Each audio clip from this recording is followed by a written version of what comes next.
watu sahihi. Akishakupa watu sahihi, unakuwa na uwezo wa kutembea nao, unakuwa na uwezo wa kuongea nao, anakupa maarifa. Bwana Yesu asifiwe. Bwana Yesu asifiwe. Mungu anakupa maarifa. Hebu sema maarifa. Sema maarifa. Sema maarifa. Sema hapa ngoja nishuke chini kidogo maana naona. Hebu mwambie jirani yako maarifa. Maarifa. Mwambie Mungu ananipa maarifa. Mungu ananipa maarifa. Unapokuwa na ushirika na Mungu, Mungu anakupa maarifa. Anapokupa haya maarifa, yanakuwa maarifa ya kukusaidia kwenye maisha yako ya kiroho na maisha yako ya kimwili. Ila kama hauna ushirika na Mungu, huwezi kuwa na maarifa ya kimungu.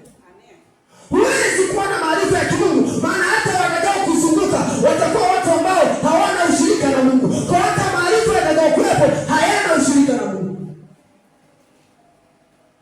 Ukiwa na ushirika na Mungu, maana Mungu atakupa maarifa. Anapokupa hayo maarifa, kiasi kwamba popote utakapopita, maisha yako yote utatembea kwenye maarifa ya Mungu. Unapotembea kwenye maarifa ya Mungu, hayo ndio mafanikio yako. Unapotembea kwenye maarifa ambayo Mungu amekupa, hayo ndio mafanikio yako.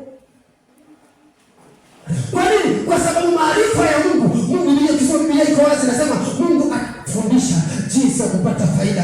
Kumbe kwenye biashara ukiwa na maarifa ya Mungu, Mungu anakufundisha jinsi ya kupata faida. Naomba nieleweke ya kwamba Mungu hakupi pesa, anakupa maarifa jinsi ya kupata pesa kwenye hicho unachokifanya. Bwana Yesu asifiwe. Bwana Yesu asifiwe. Kwa kinachotakiwa kumbe hata kwenye maisha yako bado unahitaji maarifa ya Mungu yatakao kutoa hatua moja ukupeleka hatua nyingine. Na watu wengine wakati mwingine maisha yetu yanakuwa magumu, sio kwamba hatujiwezi, sio kwamba hatuna viungo, hapana. Viungo tunavyo, hatuna maarifa ya Mungu. Na maarifa ya kimungu ndio faida kubwa ya mtu wa Mungu. Hebu mtikise jirani yako, mwambie hiyo ndio faida kubwa kwenye maisha yako. Mwambie maarifa ya Mungu ndio faida kubwa kwenye maisha yako. Maarifa ya Mungu ndio faida kubwa.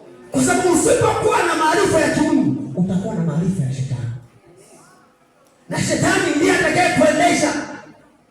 Na shetani ndiye atakaye kupelekesha, kwa sababu una maarifa ya shetani. Na wakati mwingine anaweza asije mwenye mapembe, lakini atatumia wale walionao ndio ndio kuendesha. Unajua kuna mtu anafanya biashara kwa mawazo yake. Yaani kwamba watu biashara ile biashara ile ni ngumu, naye anakubali kwani niliambiwa mandazi yako ukipika hayatatoka. Anaishi na mtazamo. Bwana Yesu asifiwe. Leo tutaelewana na kiwalimu zaidi. Ila